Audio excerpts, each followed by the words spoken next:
Hi, I'm Danny Ramos, and welcome to this week's edition of Hispanic Speakout TV, brought to you on Spectrum Cable. We've been on the air for about 16 years, bringing you community information. That's our job. And I'm here with Congressman Darren Soto.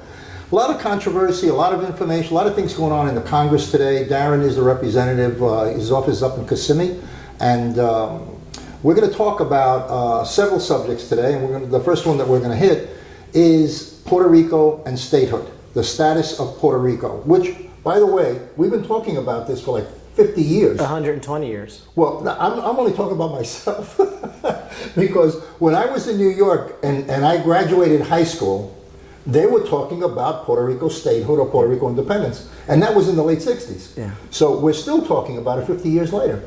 Well, what has really pushed us to the forefront is the disaster that is the recovery of Hurricane Maria and PROMESA fiscal board cuts that are decimating people's pensions. We have the highest death count in modern history after Hurricane Maria. 3,000 of our fellow Puerto Ricans died down there, longest blackout in modern history. And a lot of that is because Puerto Rico is just not represented by 2 senators and 4 members of Congress in Washington.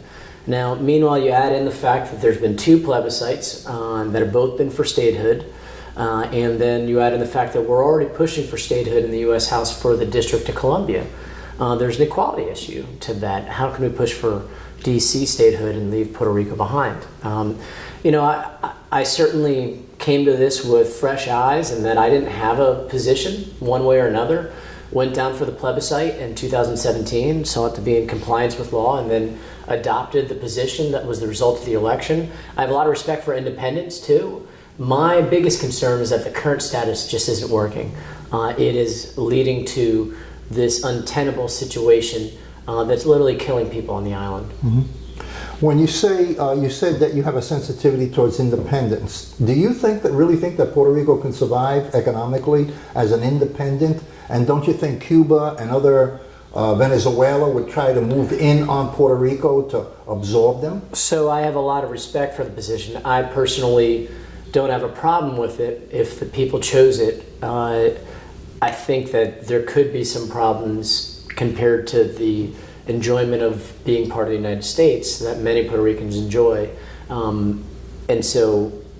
But I think this territorial status gets them between a rock and a hard place, and it's just super difficult unless they finally resolve this issue. And then we've had 2 plebiscites, and Congress has done nothing. So it's time for at least Congress to respect these elections. Where's the blockade to finalize, to come to a conclusion in the Congress? So this bill admits Puerto Rico as a state. It would simply do it. Okay. So this is the bill. All right, that's okay. Tell us about the bill. Sure. And where is it? The bill would admit Puerto Rico as a state, recognizing the 2017 plebiscite, where 97% of the people chose statehood. I recognize there are various opinions around that plebiscite. While the bill starts with a 90-day entry, we'd leave it to the committee of how long the transition could be. I could see it being a year or 2 ultimately. Who is behind the bill? Who's on it? So far it was co-introduced with the resident commissioner of Puerto Rico, Jennifer Gonzalez-Colon, a Republican, along with me, a Democrat. We have some co-sponsors that we'll be releasing over the next couple weeks. But in addition, we have the chairman of the Natural Resources Committee, which I sit on, which has jurisdiction over Puerto Rico as an insular land. He's committed to hearing the bill and looking at the issue. Has this bill actually been introduced? Yes, it was introduced 2 weeks ago. It is 1965, the year of the Voting Rights Act. Okay. That's the bill number. That's interesting. As a matter of fact, that's when I graduated high school. I'd like to get a copy of that bill.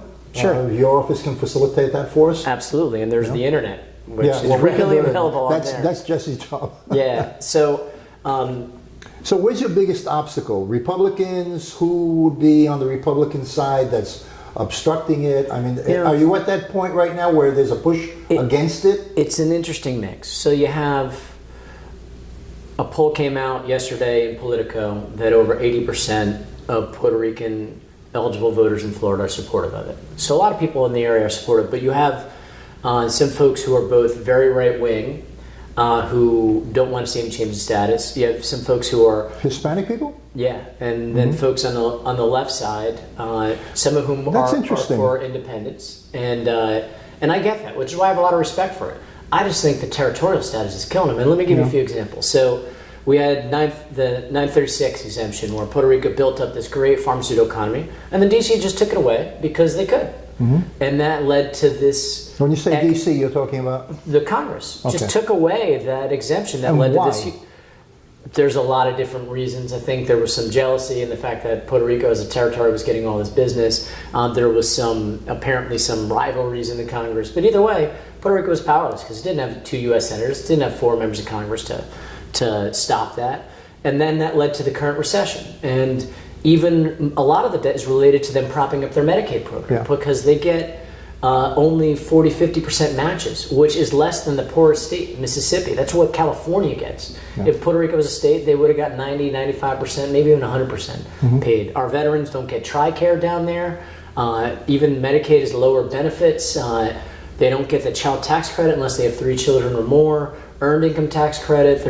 You don't get Social Security disability, and just the basic federal benefits that you get down there, and then it'd be ease of business. You wouldn't have these things like gimmicks like 936 around there. It'd be a state, and so that would help out the economy greatly, and they wouldn't need promesa anymore because under the 11th Amendment they'd have sovereign immunity as a state, so they could just say, look, we have sovereign immunity on all these debts. Now I wouldn't encourage them to eliminate them all because that would destroy their credit, but they'd be operating from a much stronger position. So it would definitely help the debt issue out. And after 2 plebiscites going forward on statehood, we have to take these things seriously. There's got to be a resolution to this. And so we filed the bill with that in mind, and so on the federal level, a lot of the Democrats have been supportive because they see Hurricane Maria, promesa. We're even seeing a fight in the Senate over whether they're going to renew the NAP program, basically the food stamp program for hungry kids in Puerto Rico. That is a debate right now in the Senate as we're talking. So, we see this tragedy. Is the Puerto Rican community mobilized enough to react to those situations from your point of view? I mean, you're the center of the wheel as the congressman of the Puerto Rican community. Is the Puerto Rican community being proactive in like the food stamp thing? So that's critical. We are through, and you have some champions who are Anglos and some champions who are of Puerto Rican descent, but it's not the same as having 2 U.S. senators and 4 members of Congress from that area fighting. Because I have my district, I have to focus on first. I represent Central Florida, and because we have a lot of my fellow Puerto Ricans, it gives me some goodwill to go down and work on these issues. But my focus still has to start with Central Florida, just like the focus of these folks would be on Puerto Rico. Now, at least we'll draw out the point with this bill that there has to be a final decision on this. And it looks like they'll have either a statehood yes or no question on the 2020 ballot, or the 3 options, which is statehood, territory, or independent nation. And you can even be an associated state as an independent nation, like Palau, where you're an independent nation, but for foreign policy, you kind of join with the United States and the UN and other things like that.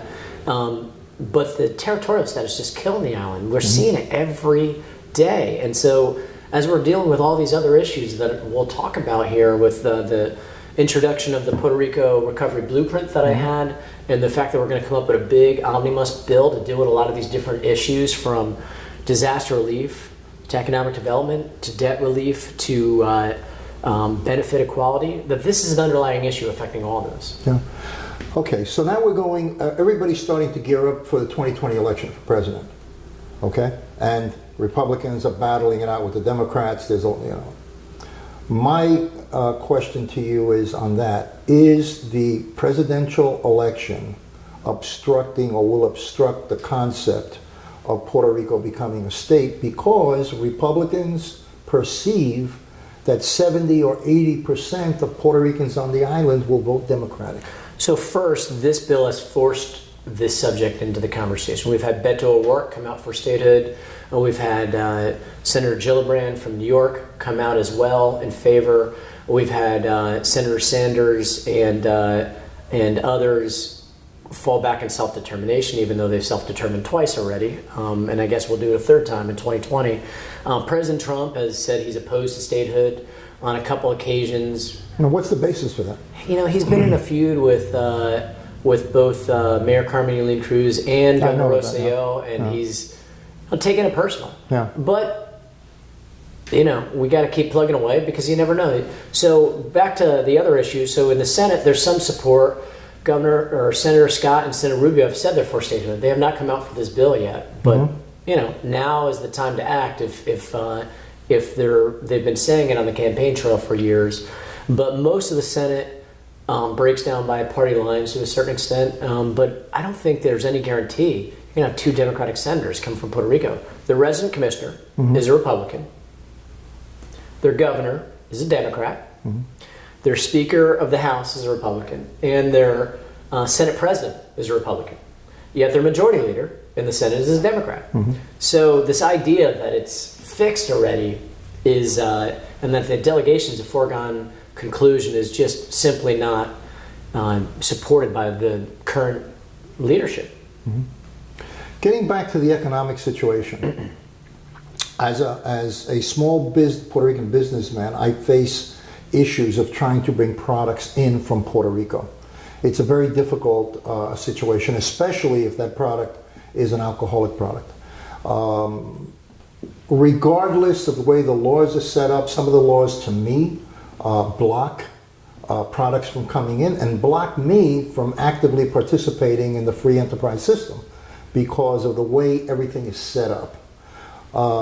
For example, I have a small distributorship. If I want to bring in products from Puerto Rico, I have to pay COD on those products, even though I have credit, even though the company in Puerto Rico wants to give me credit. The law says I got to pay COD. So, and the type of product that we're doing is a very expensive product. It's $100 a case, $150 a case. So when you're looking at bringing in a trailer load, you're looking at, you know, 100,000 layout just for one product. So what it does is it does not allow me to get into the economic system, and the large companies, the big companies that are distributors, control what products come in and what products are sold. And if a product does come in, they seek to control that output so it doesn't go up against their existing brands that they have contracts with. So the little guys, like Puerto Rico products coming in, and I know right now there are 5 products that are trying to get me to bring them in. We're going to Puerto Rico. By the time this airs, we'll be in Puerto Rico as a guest of the government to try to bring these products in. But there is a stonewalling process, almost a Sherman antitrust situation, where you cannot bring in products and effectively put them into the marketplace freely. So as I mentioned, we put out both a Puerto Rico recovery blueprint and a supplement to that. And one of the 4 areas that I previously mentioned is economic development. So first, we are open-minded to reforms of the Jones Act. We were asked by the state legislature to have a 5-year exemption on liquid gas because they are working on natural gas plants down there. They've requested that we have someone at the Department of Justice look at antitrust and price fixing because there has been some problems in the past. You're seeing if they don't allow products to come back, that isn't lawful, especially if they're trying to protect another customer. That's unfair trade practices. So that's an issue, as well as if they're all sort of doing price fixing together, collusion. That's also unlawful. And then there's a third issue, which is that we need to incentivize more exports coming on those ships on the way back. Those ships are leaving full from Florida and other areas, and they're coming back half empty. And there's a big problem with that. That would lower overall rates, first of all. You're saying the ships that are leaving Florida are coming from Puerto Rico? The ships leaving Florida are filled with goods, and they're coming back. Going to Puerto Rico. Going to Puerto Rico, and they're coming back half empty. So we need to incentivize, whether it's through empowering the Puerto Rico government to take a more proactive role. We definitely need those ships to be full on the way back. There's a couple other economic issues too that Puerto Rico needs to deal with. We are looking to bring Davis-breaking prevailing wages to the island. All the federal jobs are not on prevailing wage, so they don't get paid a good salary like they would in Florida and in the States. In addition, Isn't that a civil rights issue?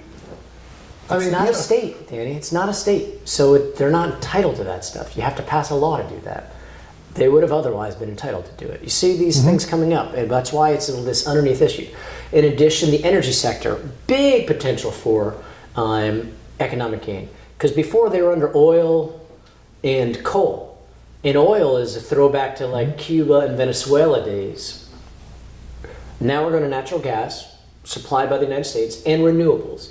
And I strongly support getting to 100% renewable by 2050. They're at 5% right now, and they're about to go way big in on solar. They just passed a big bill a week ago that is really going to incentivize it. In addition, they're going to have solar microgrids. So we saw all the blackouts happening. So when a hurricane hits next time, there'll be solar microgrids for these areas in La Cordillera, in Central, and in rural. Yeah, and in Culebra, and in Vieques, and in the southeast where all the hurricanes hit. So that if the big grid's out, their little grid will still work under solar right away. Yeah. And then we're also looking at biofuels and wind. So that huge economic then improvement. And then agriculture. Only 0.8% of the economy in Puerto Rico is agriculture. And that's our second biggest industry here in Florida. Yet the island has a 24/7 growing season. It's only supplying 20% of its food. Imagine if we kicked that up to 50%. Yeah. That's billions of dollars in economic activity that stays on the island. And the island used to be a middle-class agrarian economy before the United States conquered it, unfortunately. And so we're going to be putting forward programs to encourage small family farms, encourage the government of Puerto Rico to do small 10, 20, 30 acre leases of non-sensitive lands, because the government owns half the island down there. Non-sensitive, no, not the environmentally sensitive lands. And a lot of young people are getting back to organics, fruits and vegetables, farm to fork. Millennials are literally, some of them, moving back to the island to pursue this. So those are the areas we're looking at: lifting wages, helping out agriculture, modernizing their energy sector, and of course some reforms to the Jones Act. Yeah. I, as a small distributor, that we've only been in business a year, what I need is Puerto Rico to establish a warehousing mechanism here so that small businesses that distribute can pull product out in more reasonable amounts. So you don't need $300,000 to buy one brand. Sure. You can pull it out in $5,000 at a time and then sell it and go back. But you can't do that because of the shipping process. You've got to fill up the trailer. And so before we even had this interview, in our supplement, we already put out that there needs to be economic incentives for exporting from Puerto Rico to the mainland. So we're on it, and we're listening to ideas and how to accomplish it. So I appreciate that. Some other issues in the blueprint. Only about $11 billion of the $40+ billion that Puerto Rico is eligible for has actually made it to the island so far. We saw President Trump cause controversy by saying it was $91 billion. $91 billion is the total amount of the disaster damages. It's not what Puerto Rico got, and certainly not what's been allocated. And keep in mind, we allocated that over $40 billion in February 2018, and only a quarter of it has been spent down there so far. So getting this funding done quicker, including $2 billion to rebuild the grid. The Department of Energy hasn't even put out the notice for Puerto Rico to apply, and we put this out there. I mean, the grid needs to be fixed. Yeah. We're going through another storm season soon, a second storm season after Hurricane Maria. Another big issue is the Promesa debt issue. They're trying to cut University of Puerto Rico, they're trying to cut the pensions, and we really need to rein in, that they should be just dealing with major debt decisions. Let the Puerto Rico government deal with the day-to-day stuff. As it is, I'm still open-minded to switching it back to a straight bankruptcy. If you recall, the reason we got in this mess is because Puerto Rico was knocked out of the bankruptcy code in the early 80s. So they had no ability to discharge this $70 billion plus in debt. So it was a mixed Congress with a Democratic president and a Republican Congress. The Republicans didn't want to just put him back into bankruptcy. So we had to have this contorted process that was passed before I was there. Promesa was passed before I ever got there. And obviously we're seeing the problems with it. And so now we have this contorted issue that's wrecking the economy on the island. And consequently, as I mentioned before, if it were a state, that would go away the next day because they'd have the 11th Amendment, and you can't impose that on a state that way. But we need to at least also exempt out or protect the University of Puerto Rico and the pensions down there. And then lastly, we have a benefit equality. I mentioned before, TRICARE, earned income tax credit, Social Security, disability, the child tax credit, having Medicaid equality. I mean, they get, every 2 years we face a Medicaid cliff where we have to allocate another $5 billion. This SNAP program, this is for starving kids. So you see these big four issues: disaster relief, economic development, debt relief, and benefit equality, that we'll work on in a big package coming out of the Natural Resources Committee that we're going to pass out and send over to the Senate. And we're hoping that Senator Rubio, Senator Scott will step up and help work on these things. Even if we may ultimately break it up into smaller packages after that, we need a big, comprehensive new package to address these issues that are hurting the island's future prosperity. On the other side of the aisle, a lot of people are looking at Puerto Rico as a need, give me situation. So the economic development concept, in order to balance that out psychologically and in reality over time, is extremely important in bringing Puerto Rico into the state. How much time do you think, when do you think the statehood issue is going to come to a point? So I think it could be one of the pivotal issues of this election. Campaign? Politico, their big article today was that statehood looms large in Florida, the biggest swing state in the presidential election. 80% of Puerto Ricans plus supporting, who are eligible voters here in Florida and likely voters, are supporting it. So you'll see a lot of candidates have to talk about it. I mean, this is a state where elections are won by 0.1 or 0.3%.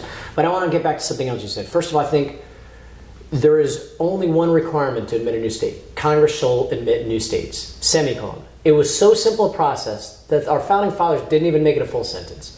Now, we've traditionally had elections to decide this, and there's been 2 in Puerto Rico. There'll probably, frankly, be a third before we, this 2020, before we actually get the issue moving in both chambers. But there's no barrier for like economic viability. These have been like the barriers that have been around since states started being admitted. They talked about language with California and New Mexico and Arizona. They talked about whether you had to be contiguous with Hawaii and with Alaska, and whether you could have states that have large indigenous populations like Alaska and Hawaii. They talked even about, could you be a nation and then a state, like Texas, which was a nation, or part of a nation be a state, like the Keys here in Florida. All these are arguments, but they're not constitutional requirements. So I would argue one of the reasons Puerto Rico will continue to do poorly economically is because it's not a state. Half the money they borrowed was to supplement federal programs that they're not getting full money for, like Medicaid, where they had to borrow billions to prop up their Medicaid program because they're not getting the money that they would as a state. So if you wait, we'll never get there. It's clearly that the status is helping to drive the economic depression, which started with an act of Congress, which is the 936 exemption being removed. That started the depression to begin with. That's still going on to this day.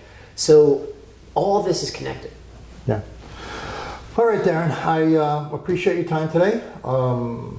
If you want to answer another couple of questions, one-liners, you up for that? Sure, let's do it. Okay. The Republicans are touting very strongly that the whole Democratic Party is going towards socialism. What do you think about that? Ocasio-Cortez and her philosophy and on the Green Deal and stuff like that. So you mentioned one member out of the two. No, but that's the one that's getting the most publicity. Allow me to. Okay. So I'm a proud capitalist who supports a strong social safety network. So I throw the question back to my Republican colleagues. Which program are you looking to get rid of? Medicare, Medicaid, SNAP, unemployment, WIC, food stamps? Because those are social safety net programs. I'm a capitalist, but I believe in those. Those aren't socialist programs. Those are fundamental bedrocks of the middle class. And just because one member or two members have certain philosophies, judge us by what we're passing out of the U.S. House, not by what is the most headline-worthy statement made by a member. Okay. And you'll see we are passing out some pretty steady issues. Fixing the Affordable Care Act, lowering prescription drug prices, protecting net neutrality, getting back in the Paris Climate Accord. You don't see us passing out this overarching issue regarding Green New Deal. Now, I do agree that these goals are things we have to strive to, but it's really just goals. I'm working on the plan to get there, and it starts with the Paris Climate Accord. We're the only country in the world that isn't in it, and we helped write it. Talk about shirking away from American leadership in the world. The concept of the Paris environmental situation, that accord, was that we would be suffering as a country because all of the restrictions would be put on us and not on China or Iran or other countries. So that we would be closing down our industries and they wouldn't. So, by the way, our utilities and our automakers are already complying with it, even though President Trump has moved to. They're in fact exceeding it already. So this idea that the greatest, most innovative country in the world can't meet this is absurd. Okay. They are literally, private industry is leaving us in the dust while we're still debating this stuff. They're already meeting this stuff because they want to compete. We saw in the 70s, auto manufacturers take for granted innovation, and they got hit pretty hard in the 80s by the Japanese. They're not going to let that happen again. Fuel efficiency is important for consumers, both to save money and to save the planet. In addition, the reason why some of these other countries have different peaks than us is we started a century earlier than them, polluting. So when the world came together, it recognized that certain countries like England and Germany and the United States were polluting a century before anybody else. Yeah, but China's right up with us now. And guess they're what? And they're getting preferred treatment on those environmental restrictions. Do we set American excellence by the basement goals of China and Russia? Or do we pass them in the dust with the Green Revolution and come up with energy for the next generation and beyond? You know, this isn't just about looking behind and saying, oh no, we fossil fuels, this and that. This is about what if we actually solve these issues. We're looking at a world where we will dominate this century. If we don't do this stuff and we're still relying on fossil fuels for the next 100 years, not only will we face famine, political disruption, and a warming planet, but we will also be left in the dust by some other country that figures this stuff out. Okay. We lead in this world, and the energy revolution is going to define who dominates the 21st century. Well, we are out of time. Darren, thank you so much for the interview, and we'll be back, to follow up and see how things are progressing. Always. This is Danny Ramos. We'll see you next week on Hispanic Speak Out TV.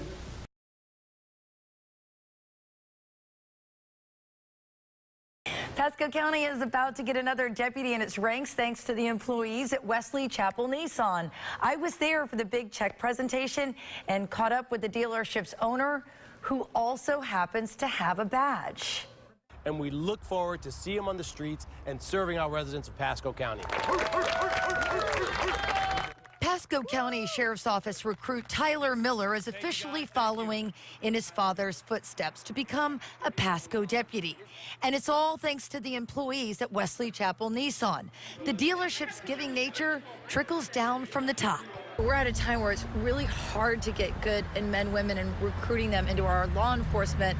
It's a tough job. It is. And, I think by you giving back, that's got to mean so much to the law enforcement community. I think it is.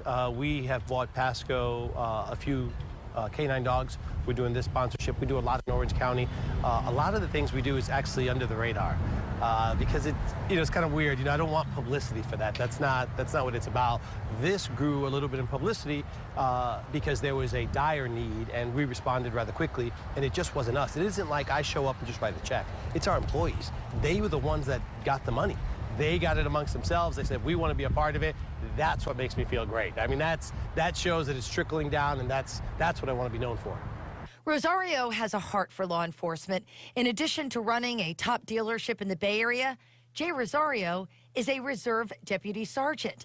In Orlando, he was one of the first on the scene of the Pulse nightclub shooting and awarded with a Medal of Valor. For me, it's an honor because you're dealing with civil rights. You're dealing with life-changing decisions. So a special shout out to Jay Rosario and his team for making Tampa Bay a better place to live. Jay Rosario is known nationally for the way he runs his dealership and his ability to rally his team to give back. He was featured in Forbes magazine. I don't know when the guy sleeps, because when you read this article, this huge spread that was done on him,